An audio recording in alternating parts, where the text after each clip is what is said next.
हे 4-5 दिवसापासून आमचे नेते आदरणीय धनंजय मुंडे साहेबांवर जे खोटे आरोप होत आहेत त्या आरोपाचा आज आम्ही जाहीर निषेध करीत आहेत। आमच्या दैवतावर जर कोणी जास्त ते करायचं ठरवलं तर आम्ही त्याला जशाच तसं उत्तर देऊ। अरे गेले वर्षापासून या महाराष्ट्रामध्ये काय चाललंय, आदरणीय पड आपलं ठाके साहेब असतील, आदरणीय भुजबळ साहेब असतील, कुणावर बी ओटसूट, ह्याचा खोटा उपटू, ह्याचं बी बुडू, ह्याचा खलास करून टाकू। अरे हे कुठपर्यंत सहन करणार आहेत? आमच्या नेत्यावर जर असं तुम्ही सारखाच वारंवार आरोप करत असताल तर आम्ही हे माफ करणार नाही, जशाच त्याचं उत्तर देऊ। याचा आम्ही जाहीर निषेध करतो।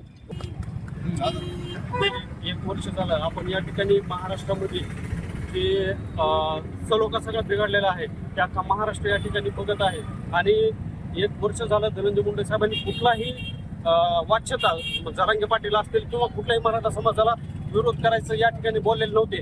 पण या वर्षामध्ये जशाच 17 ऑक्टोबरला ओबीसीचा एक मेळावा बीडला झाला आणि त्या मेळाव्याच्या स्टेजवर धनंजय मुंडे साहेब गेले तेव्हापासून या सगळ्यांच्या पोटामध्ये पोटसूळ उठला आणि मग धनंजय मुंडे साहेबाला बदनाम कसं करायचं आणि या ठिकाणी लागलेल्या स्थानिक स्वराज्य संस्थेच्या निवडणुका असतील याच्या तोंडावर बदनाम करण्याचे षडयंत्र या महाराष्ट्रामध्ये धनंजय मुंडे साहेबाला एक ओबीसीचं नेतृत्व संपवण्याच्या हेतून रचलेलं आहे।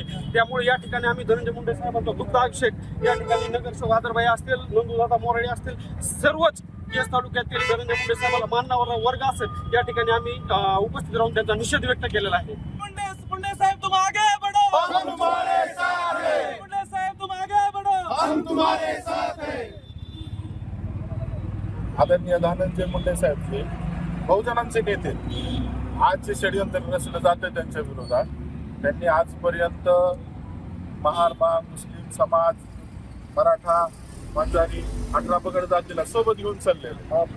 आज काहीतरी नेतृत्व संपण्याच्या वादात तुम्ही काही बी वक्तव्य करून आदरणीय धनंजय मुंडे साहेबांना बदनाम करू शकत नाही। त्यांच्यासाठी आमच्यासारखे निस्वार्थ मावळे, अतोनात प्रेम करणारे मावळे आजही जिवंत आहेत। त्यांचं कितीही बदनामी केल्यानं काहीही वाकडं होणार नाही, एवढंच बोलतो। धन्यवाद।